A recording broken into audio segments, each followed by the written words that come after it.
दिल दहला देने वाली घटना मुंबई के लोकमान्य तिलक टर्मिनस से गोरखपुर से मुंबई आ रही कुशीनगर एक्सप्रेस ट्रेन के एसी कोच शौचालय के कूड़ेदान में एक 5 साल के लड़के का शव मिला।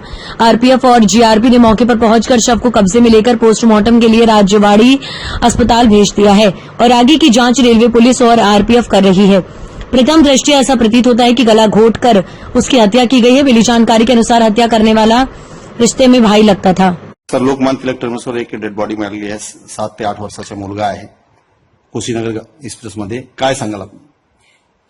आज सकाळी लोकमान्य टिळक टर्मिनसवरती ज्यावेळेस ही कुशीनगरची गाडी वापस आली होती त्यावेळेस जे सफाई कर्मचारी त्या गाडीमध्ये जी सफाई करत होते त्यांना त्याच्यामध्ये एका लहान मुलाची जी मृत्युमुखी पडल्याची जी घटना आहे ती त्यांच्या निरीक्षणात आली। या घटनेच्या निरीक्षणात आल्यानंतर या घटनेची माहिती जी आहे ती लगेच गव्हर्नमेंट रेल्वे पोलीस आणि सिव्हिल पोलीसला देण्यात आली होती। याच्या पुढची जो तपास आहे तो गव्हर्नमेंट रेल्वे पोलीस आणि सिव्हिल पोलीस यांच्या माध्यमातून केला जातो आहे।